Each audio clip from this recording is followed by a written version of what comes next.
Bonjour, bienvenue dans cette nouvelle émission Quoi de neuf ce matin. Je reçois le maire de la ville de Saint-Joseph, M. Yann Monplaisir. Monsieur le maire, bonjour. Bonjour. Nous allons donc parler de la condamnation de Marine Le Pen ce matin. Qu'est-ce que vous pensez de cette condamnation? D'abord, je n'ai pas à commenter une décision de justice, mais je trouve que c'est toujours dommage quand la démocratie est empêchée. Et le sentiment que cela donne, c'est que Madame Le Pen, qui du point de vue de sa représentativité électorale est légitime à être candidate à la présidence de la République, risque de se trouver empêchée d'être candidate. Alors, il semble qu'il y ait encore une voie de recours parmi ce qui est possible de faire, mais le premier président de la Cour d'appel est l'homme le plus puissant de France maintenant, parce que c'est lui qui va décider si oui ou non Madame Le Pen pourra être candidate dans le cadre d'un surseoir à exécution de la décision de justice, c'est-à-dire suspendre le fait que la décision s'applique immédiatement. Ça relève de son autorité. Quelle décision prendra-t-il? Quelle que soit la décision qu'il prendra, on dira que c'est une décision politique. Bien sûr. Puisque nécessairement, c'est soit elle peut se présenter, soit elle ne peut pas se présenter. L'inconvénient, c'est que ce climat, s'il s'achève par la candidature de Mme Le Pen, risque de l'aider, tout comme M. Trump, parce qu'elle est victimisée. Donc, bon, voilà, c'est vraiment tout à fait regrettable. Cela étant, ces pratiques qui ont été d'ailleurs pas seulement de Mme Le Pen, mais celles également d'autres partis politiques, ces pratiques étaient interdites, donc condamnables. Bien sûr. On pense à M. Béou. Il est Premier ministre aujourd'hui, mais il a quand même été inquiété par rapport à ça. Oui, il a été inquiété pour le même motif. Alors, la justice a indiqué qu'il n'était pas au centre du système, contrairement à l'appréciation concernant Mme Le Pen. Et par ailleurs, la justice a aussi considéré qu'il avait plaidé coupable, faisant état de sa mauvaise appréciation de la situation, et que donc, peine avouée, demi-pardonnée. Et comme Mme Le Pen a plaidé non coupable, elle a eu double peine. C'est ça. Alors, est-ce que cette volonté, quelque part, enfin, c'est ce que peut-être que les Français vont penser, cette volonté de vouloir barrer la route à Marine Le Pen par tous les artifices possibles et inimaginables. À un moment donné, Marine Le Pen avait souhaité avoir un prêt bancaire français pour pouvoir payer les dettes du Rassemblement national. Ça lui avait été refusé. Elle s'est retournée vers les Russes, où elle avait eu un prêt. Qu'est-ce qu'on n'a pas entendu à ce moment-là? Mais si une banque française l'avait aidé, elle ne serait pas allée chez les Russes. Bon, ceci dit, retour, aujourd'hui, je crois que monsieur le président russe l'a déjà appelé. En tout cas, il soutient. Je ne sais pas quel genre de soutien, on sait que ça va emmener. Il soutient parce que, comme chez lui, il avait usé de ce moyen juridique pour éliminer plusieurs de ses adversaires, quand il ne les faisait pas passer par la fenêtre. Évidemment, aujourd'hui, il a beau jeu de dire « Vous m'avez critiqué il y a quelques années, ou il y a quelques mois de cela, prétendant être des démocraties exemplaires, vous faites un peu comme moi. » Donc, je pense qu'à la fois, il veut peut-être témoigner un soutien à Mme Le Pen, qui est d'ailleurs un soutien un peu encombrant, mais par ailleurs, il veut aussi sans doute se dédouaner des accusations dont il fait l'objet d'être un dictateur, ce que par ailleurs il est. C'est ça. Alors là maintenant, il y a la solution Bardella, Jordan Bardella. Est-ce que Marine Le Pen étant empêchée, on demandera à Jordan Bardella de se présenter à l'élection présidentielle? Est-ce qu'il a la stature? Est-ce qu'il en a les moyens? Parce que les gens aiment Marine Le Pen, ça ne veut pas dire forcément qu'ils vont reporter cet amour sur Bardella. Mais on peut imaginer aussi, faire un peu de fiction, hein. Bardella, président, Marine Le Pen, Premier ministre, on ne peut pas l'empêcher, parce qu'en réalité, ce n'est pas une élection, c'est un poste qu'on lui offre, en fait, comme quelqu'un qui travaille à l'Élysée, peut-être. Donc, il fait, une fois que le temps est passé, puis ça s'inverse, parce que c'est ce qu'il avait aussi fait, monsieur Poutine. Il était président, il a fait ses 2 mandats, il ne pouvait plus se présenter, il a mis quelqu'un à sa place, il est devenu Premier ministre. Enfin bon, vous voyez les subtilités. Vu mon aversion pour Poutine, le parallèle me gêne d'autant plus. Mais oui, ce serait, je dirais, techniquement possible. Mais il appartient à la population française d'aller voter et de faire les choix qui correspondent à ses attentes. Personnellement, je pense que même si des problématiques sont posées qui sont fondées, il n'est jamais bon de diriger un pays aux extrêmes. C'est ça. Et j'aime mieux des solutions qui tiennent en compte, qui prennent compte les réalités, qui tiennent compte des réalités, mais qui en même temps soient peut-être un peu plus modulées, modérées, je dirais en équilibre. Alors ce n'est pas notre cas ici. En Martinique, on constate d'abord qu'il y a très très peu de votants. Il faudrait d'ailleurs que les gens aillent voter, qu'ils aillent s'inscrire. Très peu de votants, ce qui fait que ce sont les radicalités qui s'expriment. Quand vous avez, comme à Fort-de-France, 25% de votants pour des élections municipales, il suffit d'une minorité décidée et engagée pour faire basculer un scrutin. C'est ce qui se passe ici. Ici, nous avons eu lors des dernières élections présidentielles le vote pour les deux extrêmes. Pour les deux extrêmes, au deuxième tour, et on a vu ce que ça a donné. Alors, bon, moi, ce n'est pas ma nature. J'entends que quelquefois, il puisse même y avoir des mouvements de révolte qui s'expriment au travers d'un ras-le-bol exacerbé, mais je pense que la bonne administration, la bonne politique est faite d'équilibre, et que aller trop loin dans un sens ou dans un autre ne répond pas à l'intérêt général. Les 11 millions d'électeurs ou d'électrices de Marine Le Pen, comment vous pensez qu'ils pourraient ou peuvent reporter leur vote? Est-ce que ça va changer grand-chose pour le RN? Oui, ça changera parce que c'est quand même elle la personnalité centrale. Le candidat imaginé n'a pas 30 ans et je pense que ce sera une barrière psychologique pour certains électeurs qui vont se dire qu'on ne confie pas une responsabilité aussi lourde à quelqu'un qui n'a pas peut-être l'expérience nécessaire.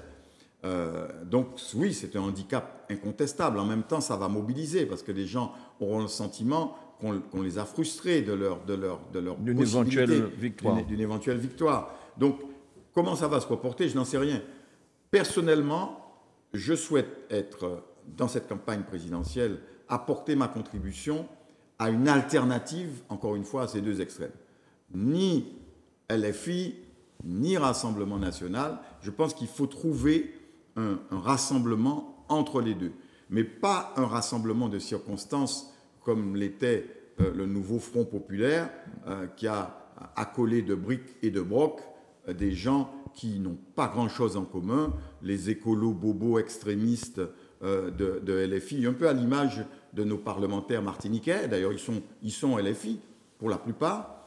Et puis, de l'autre côté, les socialistes un peu plus, je dirais, dans le cadre républicain, qui ont beaucoup souffert de cette alliance, même si c'est cette alliance qui a permis de faire en sorte que le Rassemblement national ne soit pas majoritaire et qui a permis à de nombreux socialistes d'être élus, ceux qui n'étaient pas dans la perspective avant qu'ils ne fassent cette alliance contre nature.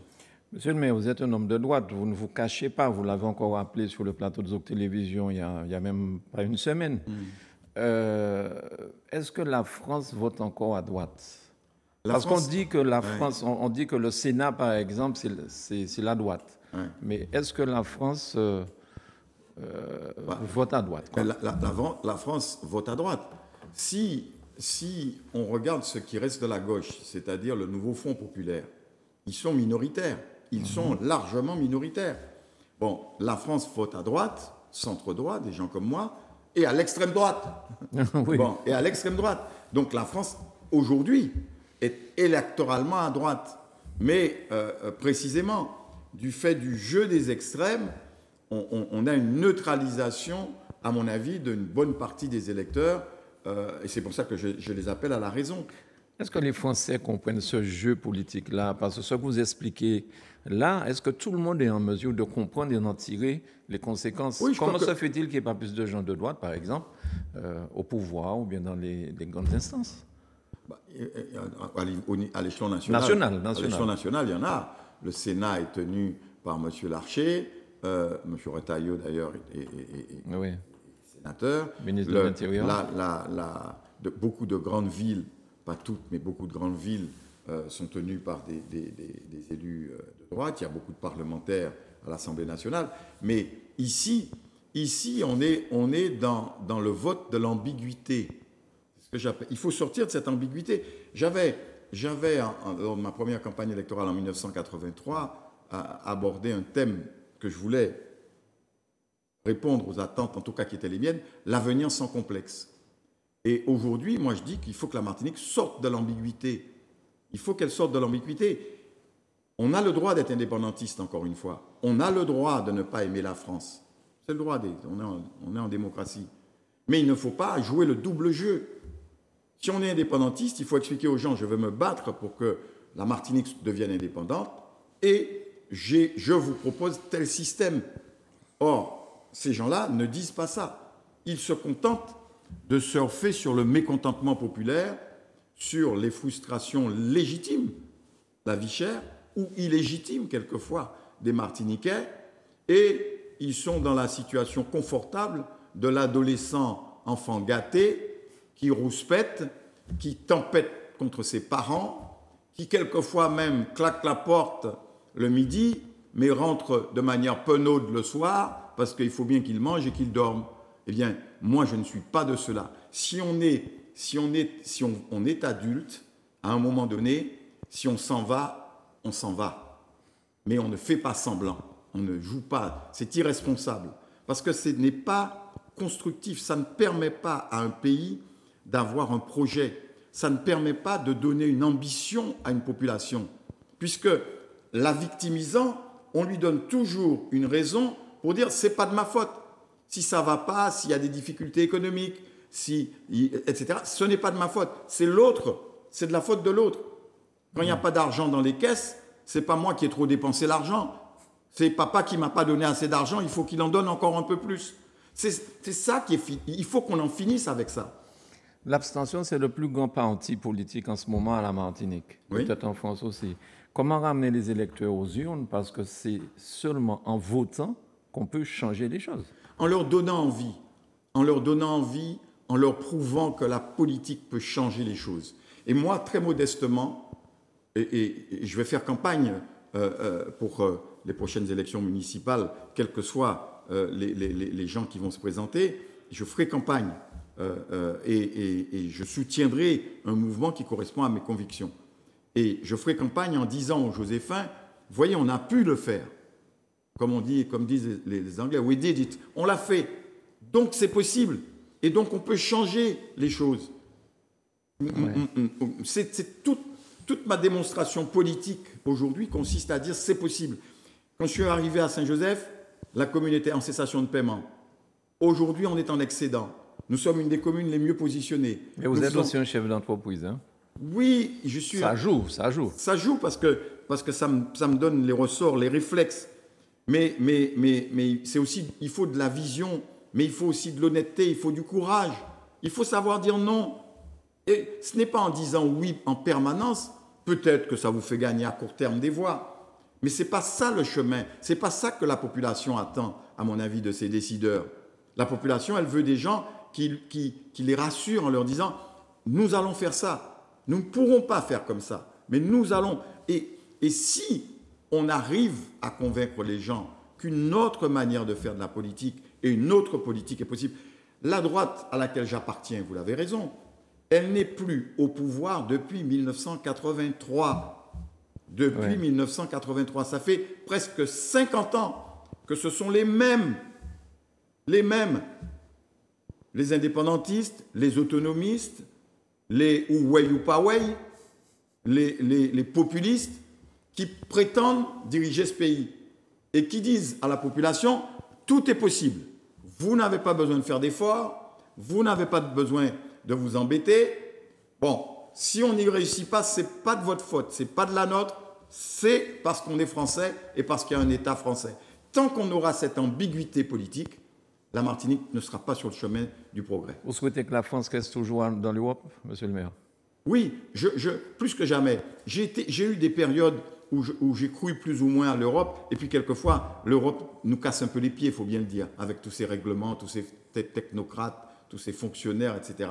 Mais en même temps, quand on regarde l'histoire et quand on regarde à quel point aujourd'hui ne pas appartenir à un bloc, c'est ne pas être en mesure d'avoir un poids sur l'évolution du monde, l'Europe doit exister. Parce que sinon, les composantes de l'Europe vont disparaître et le schéma de demain va se jouer entre les trois grandes puissances, plus peut-être un jour, je l'espère en tout cas l'Afrique, qui est une puissance en devenir, et l'Inde, mais les petits États européens, même s'ils sont aujourd'hui très riches, même s'ils ont beaucoup de savoir, de technologie, s'ils ne trouvent pas une manière d'unité et de projet partagé, ils sont condamnés dans le concert du monde. Et pour terminer, vous y croyez à cette histoire de soldats français en Ukraine? C'est pas dangereux, ce que M. Macron semble vouloir faire? Qu'est-ce qui est dangereux? D'envoyer des soldats assurer le respect des accords qui auront été une nouvelle fois signés par un parjure qui s'appelle Poutine, ou avoir la lâche conviction qu'il ne faut surtout pas se mêler de ça en attendant qu'un jour ça arrive à notre porte. Personnellement, je pense que le courage doit être une des composantes de la démocratie. Les démocraties en 1939 ont démontré, entre 1936 et 1939, ont démontré que la lâcheté ne payait pas face à des gens qui sont violents et qui ne connaissent qu'une logique, c'est celle de la force. Il faut leur montrer que l'on est capable d'opposer la force à la force pour les amener à la raison. Merci beaucoup Yann Monplaisir. Je rappelle que vous êtes le maire de la belle ville de Saint-Joseph. Bonne journée à vous, monsieur le maire. Merci. Merci bien.